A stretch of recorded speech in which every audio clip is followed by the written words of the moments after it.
বর্তমানে চালান বলতে একটা চালান আছে, এই চালানটার নাম হলো ওরাল ল, ORAL, ওরাল LAW, ওরাল ল।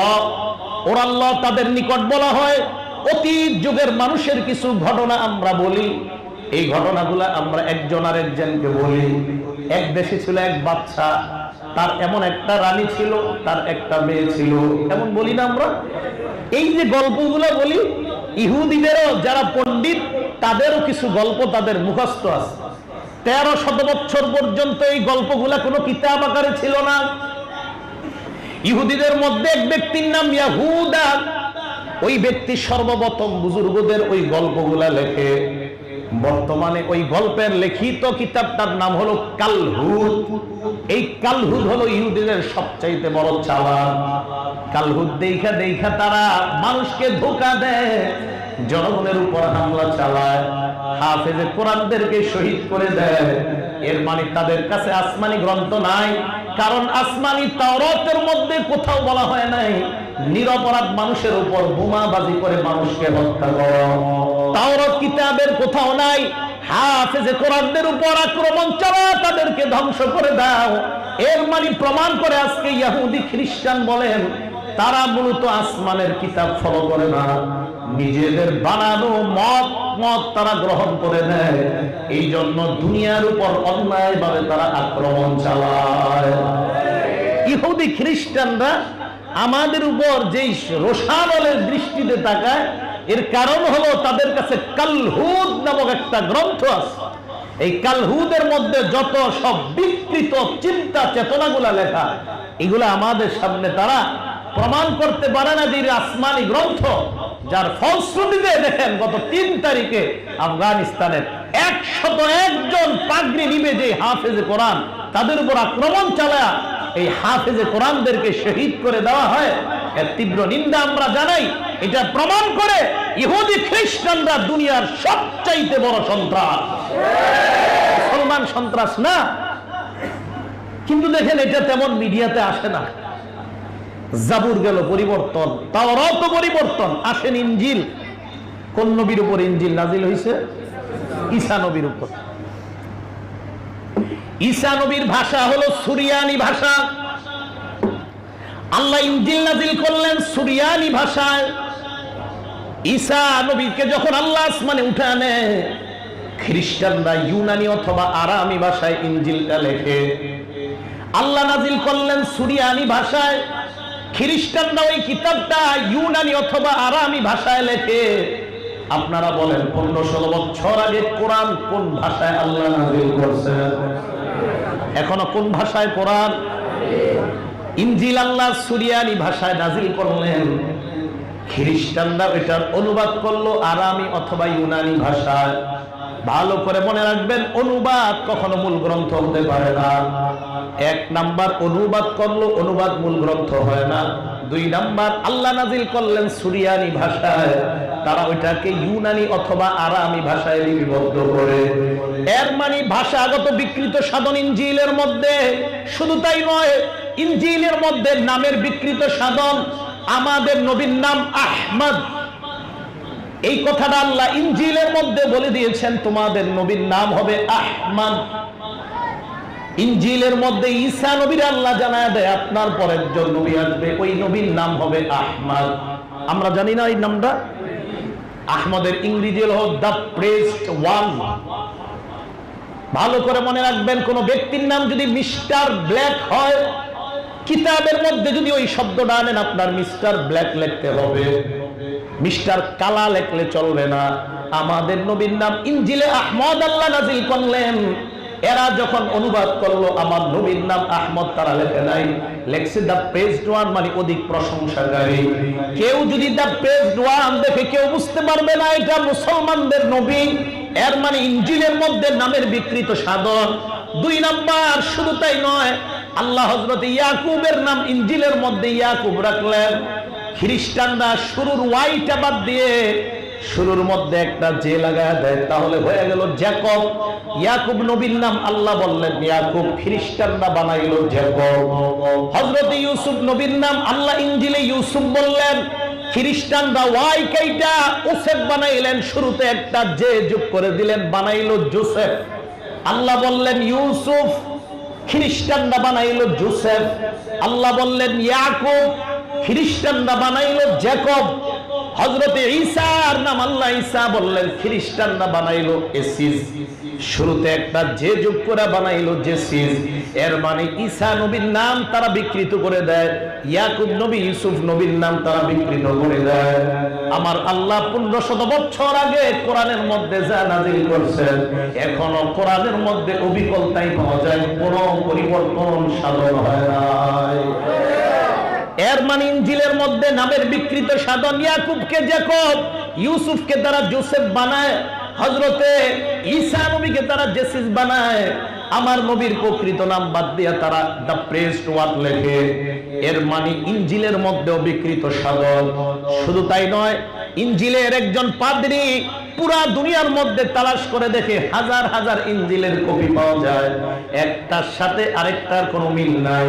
বলেন তো সৌদি আরবের কোরআনের সূরা ফাতিহা আর আমাদের বাংলাদেশের সূরা ফাতিহা এক না আলাদা? ইনজিলের হাজার হাজার কপির মধ্যে এক পাওয়া যায় না।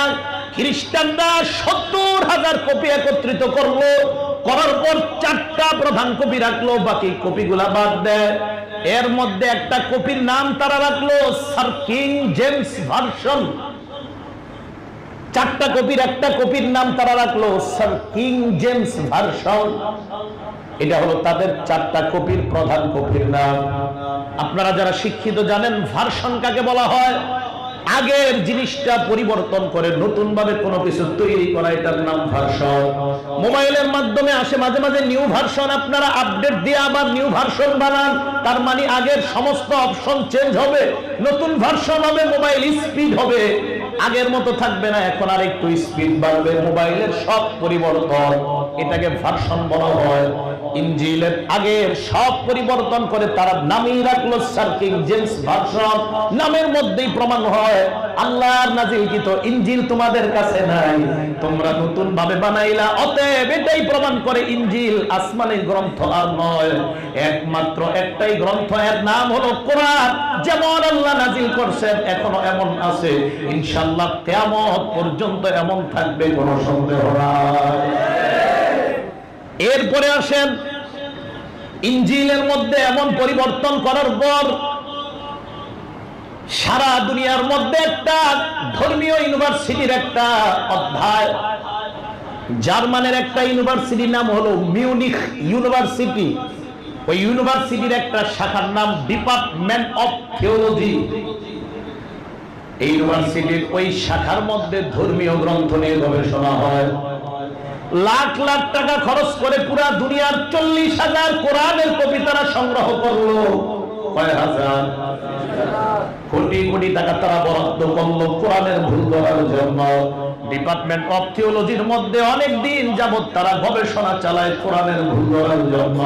আল্লাহর কি কুদরত, ওই জার্মানের ইউনিভার্সিটি থেকে বেঈমানের দল ঘোষণা করলো, দুনিয়ার জনগণ দুনিয়ার অন্যান্য কিতাবের মধ্যে যদিও পরিবর্তন পাই, মুসলমানের এই 40,000 কপির কোনো পরিবর্তন পাই না। তাহলে তারাও ঘোষণা করলো কোরআন শ্রেষ্ঠ। আপনাদের কোনো সন্দেহ আছে? জাবুর আছে না পরিবর্তন? ইনজিল আসলটা না পরিবর্তন? তাওরাত আসলটা আছে না পরিবর্তন? এরপরে আছেন একটা ধর্ম নাম জরথুস্ট ধর্ম। এই জরথুস্ট ধর্মের প্রবর্তকের নামও জরথুস্ট। সে একটা গ্রন্থ বানাইছে, গ্রন্থের নাম হলো উস্তা। এই জরথুস্ট ধর্মের প্রমাণ যিনি নাকি প্রবর্তক, তার যুগের ইতিহাস মূলটা পাওয়া যায় না, তবে এতটুকু পাওয়া যায় রাজা ইস্কান্দার, যিনি ইরানের রাজা, উনি ইরান বিজয় করার 250 বছর আগে এই জরথুস্টের আবির্ভাব দুনিয়াতে হয়েছে। তার আবির্ভাব হওয়ার পর সে একটা ধর্ম প্রচার করতে লাগলো।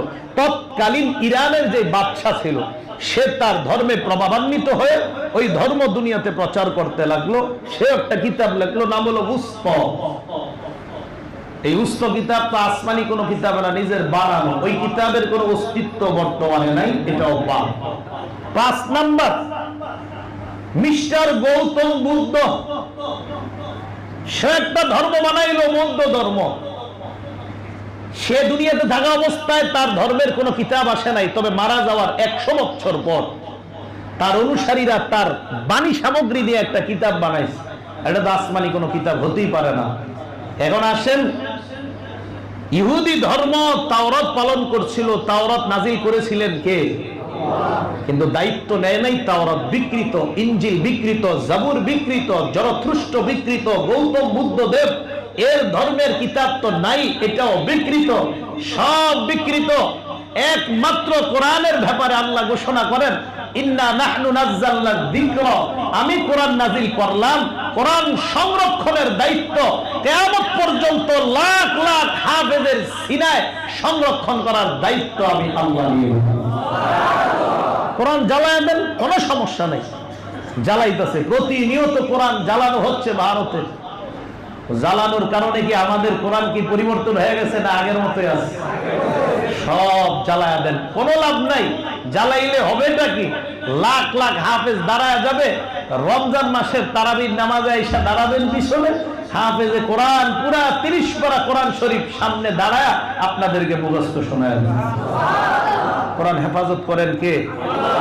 এখন একদল লোক আবার বলে, হুজুর কোরআন হেফাজতের দায়িত্ব আল্লাহ নিছে, তো আপনারা কোরআনের জন্য মিছিল করেন কেন? মাঝে মাঝে মাঠে নামেন কেন? কোরআন হেফাজতের দায়িত্ব তো আল্লাহ নিছে, আল্লাহ আমাদেরকে দিয়ে হেফাজত করেন। কোরআন হেফাজতের দায়িত্ব নিছে আল্লাহ, আমাদেরকে দিয়ে হেফাজত করেন। তো জিহাদের কথা আপনারা বলেন কেন? জিহাদ তো দরকার নাই হুজুর, সব দায়িত্ব তো আল্লাহ নিছে। এটা ভুল, এটা অন্যায়। আল্লাহ দায়িত্ব নিয়েছে ঠিক, বদর হয়েছে, উহুদ হয়েছে, আমাদের নবীজি জিহাদের ময়দানে নেমেছেন। শুধুমাত্র জান্নাত মায়ের পাট নিচে এমনটা নয়, আল জান্নাতু তাহতা জিলালিস সিয়ুফ, সঠিকভাবে তরবারি প্রয়োগ করলে এর ছায়ার নিচে আল্লাহ জান্নাত দান করবেন।